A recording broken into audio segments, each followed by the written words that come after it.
যতটুকু আমি বাড়িতে ছিলাম, আমি যতটুকু জানতে পারলাম, আমাদের দলের কার্যকর্তারা বিবেকানন্দ কলোনি থেকে ফিরছিল।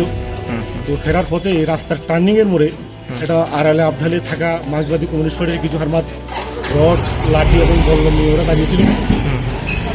আর আগে তারা বোধহয় কোথাও জনসম্পর্কে ছিল, এরপরে তারা রড নিয়ে এখানে দাঁড়িয়েছিল। আমাদের কার্যকর্তারা যখন আসার পথে তাদের চলতি বাইকের মধ্যে বেধড়কভাবে যাকে যেভাবে ফেরেছে মেরেছে, এবং এর ভিতরে দুজনের অবস্থা গুরুতর, সেটা আপনারা নিশ্চয়ই দেখতে পেয়েছেন। এই ধরনের একটা পরিস্থিতি। কতজন আক্রান্ত হয়েছে?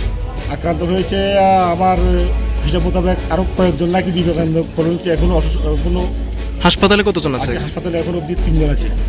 আচ্ছা, ওরা সবাইকে অবস্থা খুবই গুরুতর এবং তাদের প্রত্যেকের মাথায় আঘাত লেগেছে, মাথা ফেটে চৌচুর হয়ে গেছে এক একজনের, আপনারা দেখেছেন।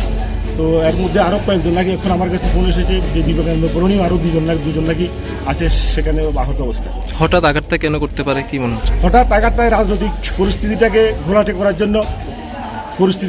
করার জন্য সর্বত্র যখন পরিস্থিতি শান্ত পরিবেশ, এবং সেই শান্ত পরিবেশে ঘোলাটে করার জন্য তারা দীর্ঘ সময় ধরে এই ধরনের সংগ্রাম তারা চালিয়ে আসছে।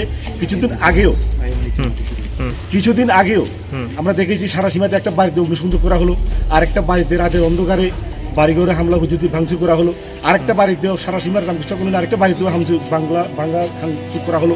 তো এই যে ঘটনাগুলির সঙ্গে কোথাও না কোথাও একটা যোগসূত্র আছে।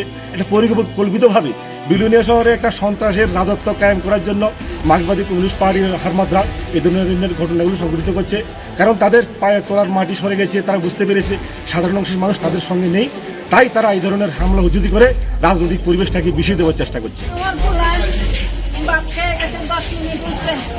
আমার তো মা বাঁধবো, কালকা টিভি লাগাইছে, ঘরে বইয়ে খবর দেখবো, এর মধ্যে কি মনে করে মালটা লাইব, মনে করে রেলে কেন গেছে মাল আইব, মাল যদি আইবে চাই আইব। নাম কি আপনার ছেলের নাম কি? রেলে কেন গেছে, আমি ভাত খাইছে কালকা টিভি মাত্র ঘরে গেছি, আর লগে লগে ফোন আইছে রে, তার বাবু ফোন করছে আমার ঘরে স্টেশনে কেন গন্ডগোল চলছে, কিটা জানি হয়েছে, আকাশেরও দেখছি অক্ষণে গেছে। এই কথা কইতে কইতে আমার হসপিটাল তো ফোন করছে, আমার ছেলে হসপিটালে ভর্তি, আমি আইয়েন, আমি হসপিটালে আইয়া দেখি আমার কোনো ছোট নয় আমার